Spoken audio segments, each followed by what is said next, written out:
আপনার পরিবারে দত্তক সন্তান নেওয়া আছে। আপনি কি জানেন মুসলিম আইন অনুযায়ী দত্তক সন্তান পৈতৃক সম্পত্তিতে কোনো অধিকার পায় না। তবে সম্পত্তি দিতে চাইলে কিভাবে দিতে হবে, হেবা বা উইল না থাকলে কি হবে, এমনকি দত্তক পত্রে বাবা মায়ের নাম না থাকলে কি সমস্যা হবে, আজকের ভিডিওতে আমরা এই বিষয়গুলো জেনে নিব।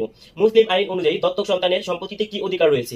মুসলিম পারিবারিক আইনে শরিয়া অনুযায়ী দত্তক সন্তান পিতামাতার পৈতৃক বা উত্তরাধিকারে সম্পত্তিতে আইনি কোনো অধিকার পায় না, অর্থাৎ জৈবিক সন্তানের মতো উত্তরাধিকার মিরাজ হিসেবে কোনো সম্পত্তি পাবে না। মুসলিম আইন দত্তক প্রথাকে যেমন স্বীকৃতি দেয় না, তেমনি এটি সন্তান হিসেবে উত্তরাধিকারের অধিকার দেয় না। তবে কিভাবে এই ক্ষেত্রে সম্পত্তি দেওয়া যাবে, চলেন এই বিষয়টা আমরা একটু জেনে নিই। আপনি হেবা করতে পারবেন। জীবিত অবস্থায় মালিক তার সম্পত্তি স্বেচ্ছায় দান হেবা করে দিতে পারেন। হেবা বৈধ ও গ্রহণযোগ্য যদি দানদাতা পূর্ণ বয়সের ও সচেতন হন। হেবা লিখিত হয়, না হলেও বৈধ, তবে প্রমাণের জন্য লিখিত হওয়া ভালো। হেবা করা সম্পত্তি হস্তান্তর দখল প্রদান করা হয়। উইল মৃত্যুর পর কার্যকর হবে এমন ইচ্ছা প্রকাশ করে উইল করা যায়। তবে মুসলিম আইনে উইল করে শুধুমাত্র মোট সম্পত্তির 1/3 কাউকে দেওয়া যায়, যদি ওয়ারিশি সম্মতি না হয়। দত্তক পত্রে বাবা মায়ের নাম না থাকলে কি হবে। যদি দত্তক পত্রে স্পষ্টভাবে দত্তক দাতার নাম ও সই না থাকে, বা জন্ম নিবন্ধন বা নামজারিতে পিতামাতার নাম না থাকে, তাহলে শিশুর দত্তক সম্পর্ক আইনি ও বৈধ প্রমাণ করা কঠিন হয়ে পড়ে। আদালত প্রমাণ দিতে হলে উক্ত শিশুর লালন পালনের প্রমাণপত্র লাগবে, ভরণ পোষণের রেকর্ড লাগবে, চিকিৎসা বা স্কুলের কাগজপত্রের নাম ইত্যাদি কাজে